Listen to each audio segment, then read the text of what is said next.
We are all right. We're kicking. So, end of May, man. It's been a little bit of a journey to get to where we are today, but I'm excited to announce some of the progress. So, what have we been up to? A handful of topics to cover today. Cross chain ventures, which was something that we announced maybe 3, 4 weeks ago. The three main topics that we've been covering for the year: Emblem Legacy, which is wrapping up our V1 contracts and moving into V2. Emblem Finance V2, that's our new front end. Emblem Markets, this is what everybody's really excited about. This is our multi-chain marketplace and platform. What ChatGPT calls it is a cross-chain digital asset management platform. That's a very big mouthful, so we'll keep it to Emblem Markets.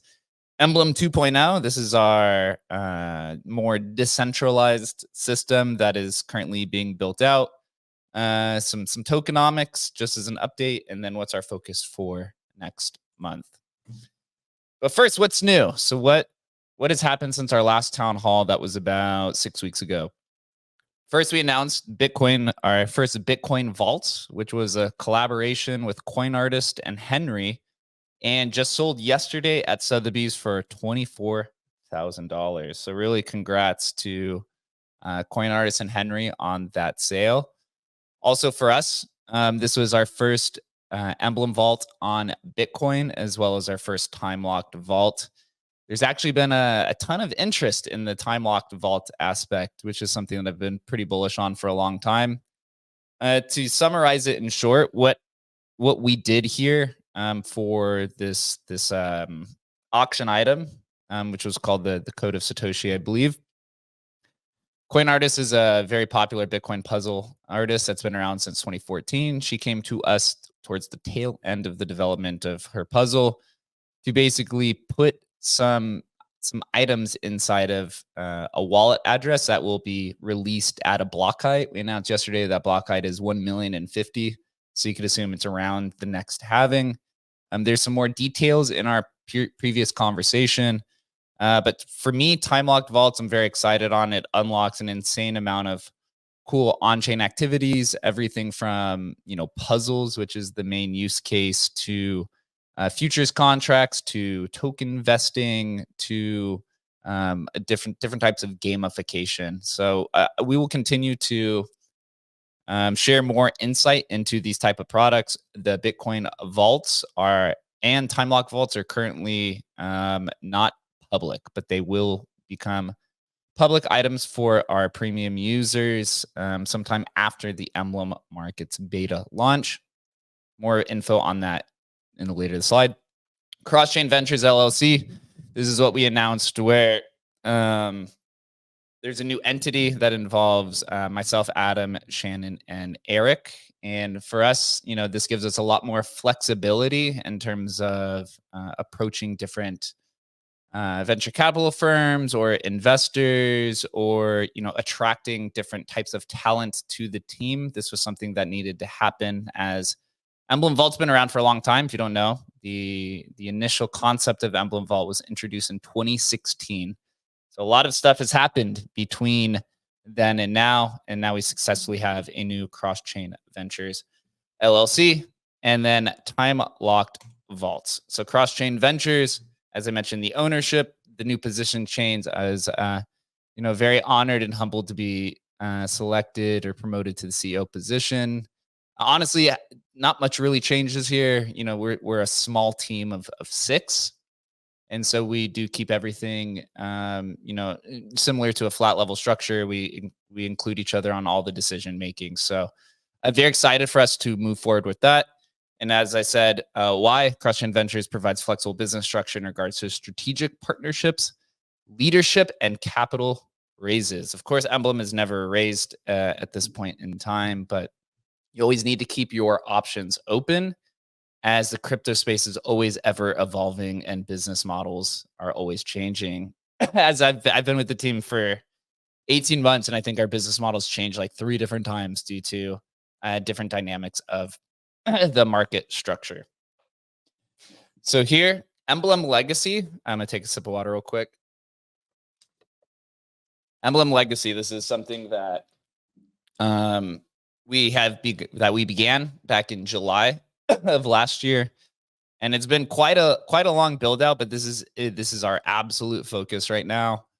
What Emblem Legacy is, for those that aren't familiar, this was our V1 contract. Emblem was deployed in the V1 contract was deployed in September 2020. So think about this. This was before the entire NFT run of 2021. This contract doesn't provide the flexibility that modern day smart contracts do provide. And so for Emblem to scale past where it existed with the Emblem Legacy contract, we had to undergo what's called a migration. And to my understanding, probably the largest NFT migration of all time. I say that, kind of faint-heartedly because I don't know for certain, but essentially we had 50,000 vaults that needed to be migrated to 40 different smart contracts. So across about 8 different blockchains. So it's been a little messy, but we're nearing the completion of it. Actually, as of this morning, I believe we did complete all of our Namecoin collections outside of a handful of small nuances. So all 6 Namecoin collections between pewdiecodes.bit.id, Twitter eggs, blockheads, and Namecoin collection you can mint into. We're working on the images and the traits. I do want to note this. One of the reasons why it's taken a little bit so long, outside of us building, is some of these decentralized communities, Namecoin Counterparty and Bitcoin Ordinals. It's very tough to find all of the information available, right? So, for example, with Twitter eggs, this is run by it's run by a DAO. Nobody had any of the JSON information to put the traits, so I have to go literally door to door to all these project founders to try to get the information. A lot of the founders don't have the information, so we have to kind of figure it out on our own, which takes a lot longer. So if you're in the communities and we ask for this type of information, please help. It really speeds up the process. Next, we'll be moving on to Counterparty, finishing out the remaining collections. I believe Bitcoin, Oasis Mining, Memory Chain. There's like 2 or 3, Saratobi. There's like a few of them that need to be finished. And then our legacy Bitcoin ordinal collections, which I believe is Megapunks, Bitcoin Punks, and a handful of others. It's escaping me. There's literally 60 collections total. Basically, how the migration on our end works, there has been a handful of people who have asked us how this works. First, we have to basically create vaulting and unvaulting support. This means, can you mint this collection into a vault? And so for us, it's a little bit complicated. We have to create something called mint rules, and it's different across all different blockchains. So it's a very time intensive kind of process. Then we have to figure out what the metadata standards are. This is pulling information from, are we pulling information from a block explorer, from a private server, right? Is it open source? So again, right, going from Counterparty to Namecoin to Ordinals, it varies across all the different blockchains. Currently, from my understanding, there is no universal metadata standard that exists cross-chain. These are things like Layer 0 and Wormhole and a handful of other projects are attempting to solve. Still has not, but we're making pretty large ground on actually completing that. And I think that's what makes Emblem Vault a superior cross-chain product to everything else, is the flexibility that we can undergo. And then migration is the last, which is the moving of the assets from the V1 contract to the V2 contracts. This has been done in 2 different ways. Either the user can migrate it themselves. Inside of a vault, there's a migrate button, which will move it to the collection of your choice that it's eligible for. Or in a low gas environment, we will migrate them for you. We're going to attempt to do this while gas is still low. It just depends on the progress of our development. But again, we've kind of put ourselves in a performance. I don't know what the word is. We've put a timeline or a date on when we want to get this done by the end of Q2, and it's all hands on deck for us to get this done, because we can't launch Emblem Markets until this is done, right? And I'll talk about that next here. So Emblem Finance V2.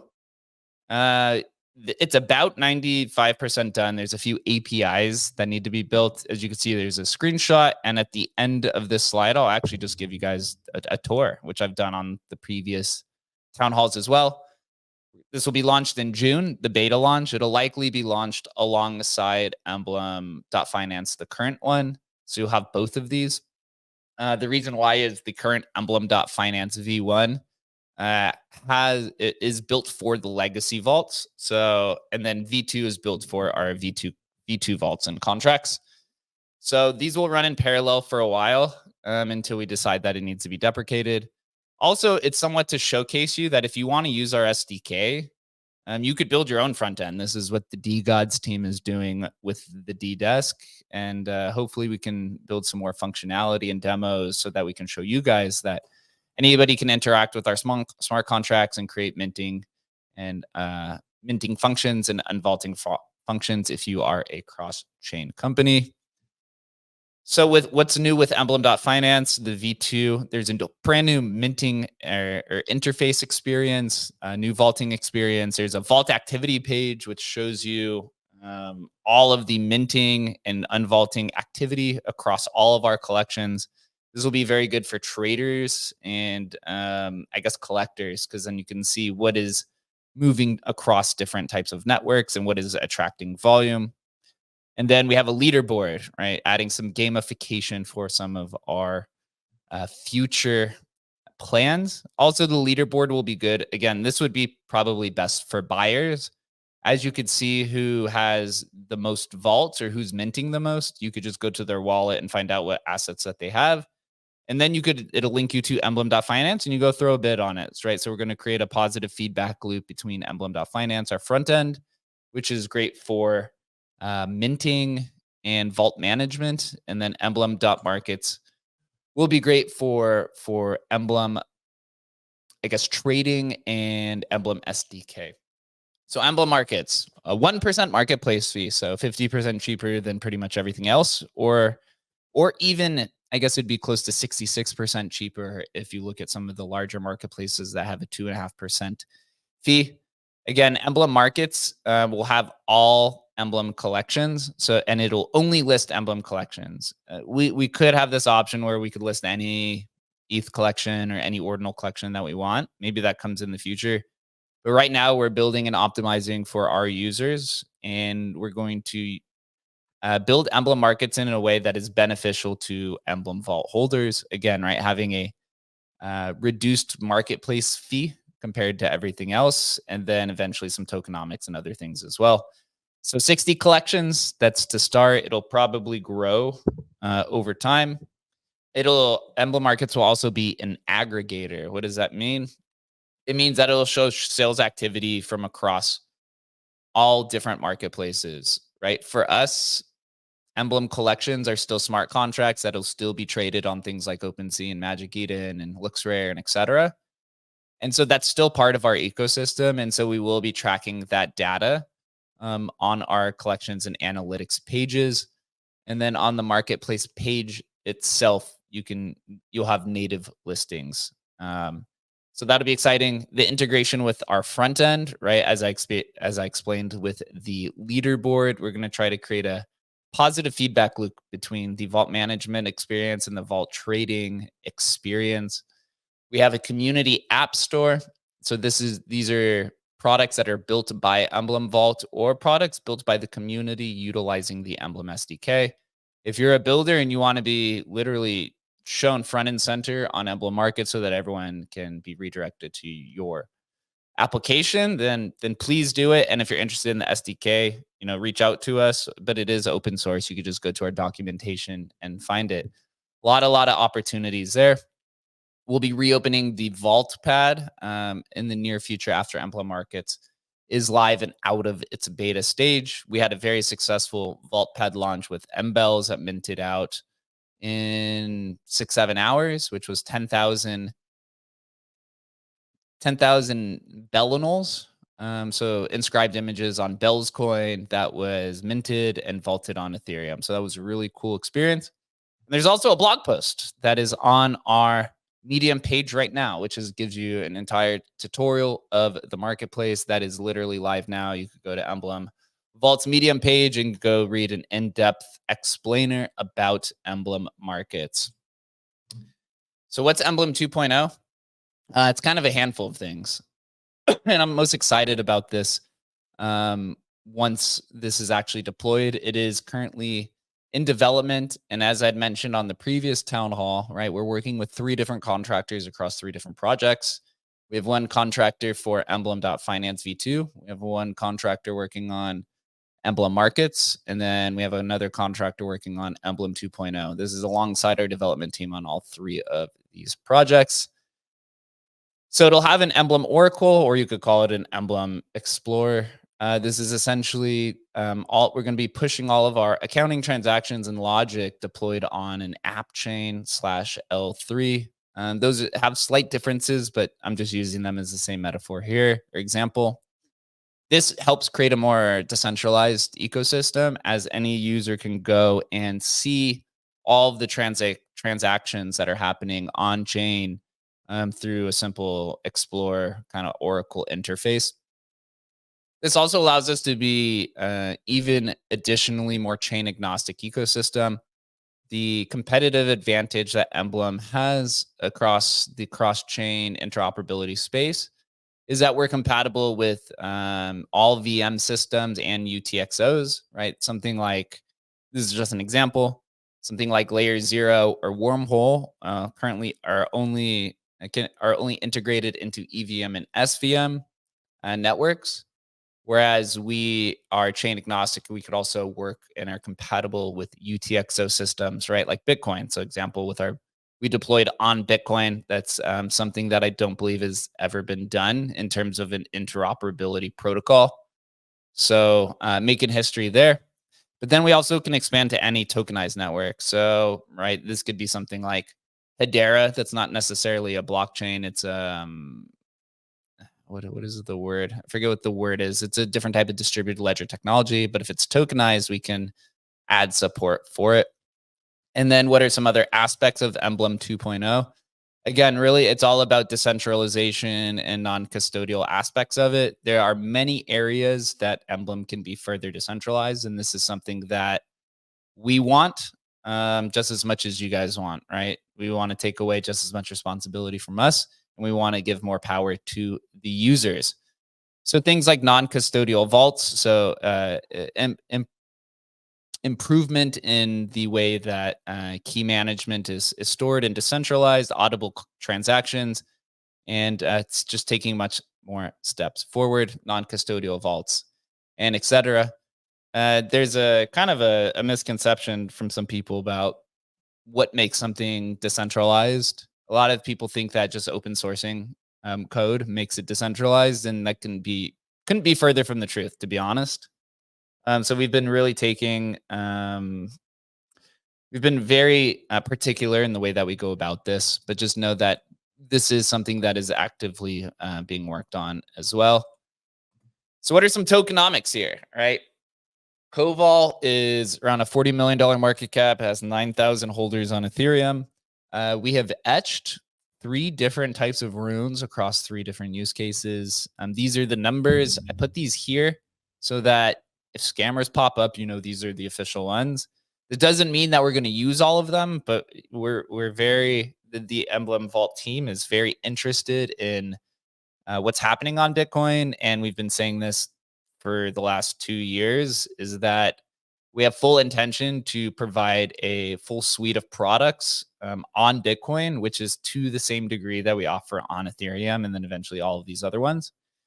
So with that being said, right, Emblem has had plans to launch a second token. Previously, it was called Fuel. Now it's called Emblem Vault Keys. So we have the Bitcoin rune etched at number 5078. We etched the same exact Emblem Vault Keys as Litecoin number 51 and on Doge at 428. Obviously, the 2 latter ecosystems are falling a little bit behind comparative to what Emblem or comparative to what runes on Bitcoin is doing. So that is the most attractive feature. We'll make an announcement at a later date on the tokenomics, right? We may not even use all three of these, but again, right, we want to try to create a reflective system across all of these different blockchains. So kind of how we're looking at it here is you have UTXOs, right, which is like Bitcoin, Litecoin, Doge, Bells Coin, etc. You have EVM, right, which would be Ethereum, Ethereum, all the L2s, and a lot of these other, most of these other chains like Binance Smart Chain and etc. also use EVM. Another attractive one is SVM, right? Obviously with Solana. And then you have some of these newer systems popping up that are built in like Go and parallelized EVMs and such. And we want to make it reflective what we offer across all these systems. But with that being said, every system is a little bit different, and we're very aware of that. And so having a native token on Bitcoin allows us to build with the sophistication and is in line with what the culture is happening on Bitcoin. So we're very interested in this, but again, we can't launch a second token or launch, additional tokenomics until we have Legacy finished, Emblem.finance, and Emblem Markets are launched and out of beta. But again, this is something that we'd want to let you guys know as we move toward a complete and interoperable system across all of these different chains. And so what's our game plan for 2024? Again, Emblem Finance beta launch, Emblem Markets beta launch, finishing up Emblem Legacy migration, and getting the bulk features out, which is vaulting and minting and unvaulting in large amounts. I believe our cap right now is around 20 vaults in a single transaction. That'll probably grow over time as we continue to develop the ecosystem. So that's really all I got from the slide, guys. We're continuing to build here. Absolutely. So for those that hung around, I'll give you a little preview of both of Emblem Finance and Emblem Markets in its current state. Again, it's almost done. A lot of people were asking, is it real? Yes, it's real. So here's the front end of it. Again, right, these are still in beta, and I'm excited, and we're going to be encouraged by, once we get into beta, have some people really help us out, just test this stuff so we can make it very efficient. So you come here to the front page, right, on the new front end. There's 3 different types of selections. You have the Emblem Open, Protocol, and Project. I hope it's as straightforward. We have these little information buttons here that Adam and I will create custom tutorial videos for, and we have it in our documentation as well as what it means. We have a nice big bar right here for our supported networks, right? You got everything from Bitcoin Cash to LTC20 to Solana to Polygon, Doge Party, etc. So I'm trying to make it as easy as possible. So you click here on protocol, right? You could come down and you could just choose Bells, Bitcoin Ordinals, Counterparty, Doge Party, Escription, etc. These are what are our generalized collections. This means that you can mint any asset from this network into the collection. So if you choose Bells, you can mint any, or if you choose here, Escription, you can mint any Escription into the collection. Whereas if you click here on Project, then you open up the drop down, you'll see that these are all specific projects, right? Bitcoin puppets, blockheads from Namecoin to Filthy Fiat, which is Coldie's collection, on Ordinals to right, 12-fold or Spells at Genesis from Counterparty. And then you choose these, and then obviously you have to choose a specific asset there, and then you can create the vault. The My Vaults page, right, introduces a whole new experience. I think this is much improved, as you can see that it's laid out here. You also have a selection, so you can have either the images displayed, or you can kind of have the drop-down listing style like you see at Blur. Obviously, you have a bunch of these filters on the left-hand side: created, vaulted, unvaulted, etc. You can also search by collection as well, and it will come up. The activity page is something that I like. This is probably one of my favorite aspects to it. This, you could see, these are all of the assets that are being vaulted, minted, and unvaulted across our entire ecosystem. So you can see here, There's a lot of Spells of Genesis activity that's been recently happening within the last 24 hours, it appears. And then we have a leaderboard. This still needs to be, the API needs to be added here, but top holders, vaults minted, and vaults burned. This we hope will be attractive to collectors, as you'll be able to literally just come in and click on a wallet address and it'll take you directly to the Emblem Markets wallet. And here I'll click on one of these vaults to show you kind of what the inside vault experience looks like. Right before on Emblem.finance, there was it's like a little drop down. This is a little bit more efficient. You could come to the page, you see the description, you see the deposit address, and you can see the asset that's inside with the attributes. Here on the left-hand side, we have a drop down for the different types of protocols that are leveraging our vault. So here you have a marketplace drop down. OpenSea looks rare. It'll also say Emblem Markets. You have loans, right? There's a loans drop down, Arcade, NFT Fi, X2 Fi. There will be another button down here at some point that'll say jump. And this, then you can take this rare Pepe and jump it from Ethereum to Bitcoin, or from Ethereum to Solana, Ethereum to Blast, or whatever chain that we're deployed on. And we hope that this addition, or that these drop downs will continue to grow as we partner with more protocols, or they just adopt more blockchain features. Up here on the right hand side, this is the login button. We support surprise, guys, we support more than MetaMask now, which has been a little bit of one of the hindrances of Emblem Finance. Also here, it is mobile ready, right? For the first time, we'll have a functioning mobile system. So this will be very exciting because most people are using mobile nowadays. As you can see here down in the bottom corner, or on the bottom banner, you see the gas. The network, as you see here, Emblem is deployed on Ethereum, BNB, and Polygon.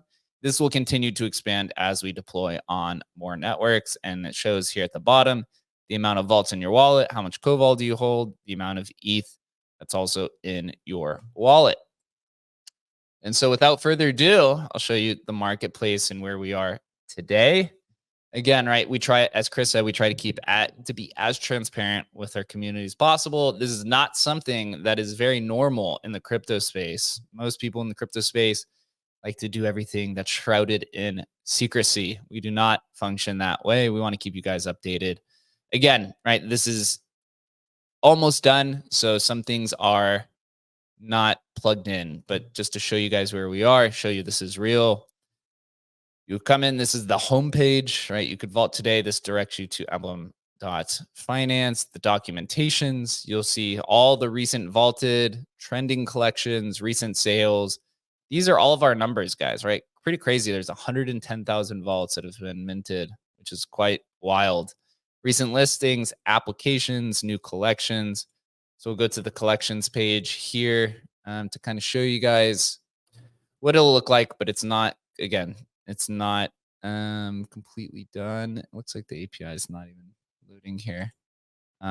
This is the Emblem's application page. So you could see here, we have our SDK, which is pretty cool. This will direct you to the SDK. Down here is the apps with Emblem. So we have here DDesk, the Pepe.wtf directory, the HNFT directory, and this will continue to expand. The apps by Emblem, this will be updated to kind of our products as well. Again, if you build with Emblem, you will be literally showcased here alongside DGods and all of these other teams. Yeah, it doesn't look like that is working. And then there's a My Vault page as well that's still being worked on. This is where you can also manage all of your assets, and you can search for different types of assets up here or collections. I do want to go to the rare Pepe. It looks like it's just my computer is having issues. I do want to, if this loads here, let me see if I could go to this collection. All right, here we are. Here's the rare Pepe collection. So this is what it looks like. Again, still being worked on, but this is built as a collector first kind of experience. As you could see here, it does come with the normal kind of functions that you want. There's the volume metrics up here. It shows you ERC 1155, the kind of like bigger kind of portrait style images. You have your filters here on the left hand side, filters on the right hand side, and you could go in and click on any type of vault. So here we'll click on one of these to show you. This is the asset page. One of the cool features that we built in here, I know a lot of people like to verify the authenticity of their vaults, right? If you remember when you go on OpenSea, you have to click view website and it takes you directly inside of the vault. Or you go to the description, click view, it says view Emblem, view the vault on Emblem.finance. We actually built in this to Emblem Market so you don't even have to leave. You could just click on this eye and it takes you directly inside of the vault. Don't even have to leave the web page. So a huge upgrade to the user experience here. This is kind of one of my favorite built-in features. But also this shows that for once now we finally get to focus on our own marketplace. One of the main reasons that we launched Emblem.markets was this this never-ending battle with the various marketplaces in terms of what's their copyright policy, what is what is their backend infrastructure, right? Do they support this type of metadata file? Do they are they going to delist these rare pepes? Like there's a lot of variables to it. And with Emblem Markets, we could finally just kind of tell them fuck off, and we could just focus completely on Emblem.markets. Again, we won't tell them to fuck off. The other, like on OpenSea, for example, that'll all be in like kind of maintenance mode, but all the new features we can build in directly to Emblem.markets, all of the different requests that people have asked. So that is kind of one of the real exciting times here. You could come down and buy. You can see all of the bids here, right? These are all bids that are across chain. So you can see the offers. This is where the aggregation comes into play. You can see here the offers are on OpenSea and on Magic Eden. And so you could come in, and if you're the owner here, you can literally just come in and accept the bid. You see the traits that are displayed down here as well. So it's going to be a pretty cool experience. Again, we are very excited by it. It's going to bring a ton of new business models to Emblem Vault, and also a lot of awesome kind of cross-chain capabilities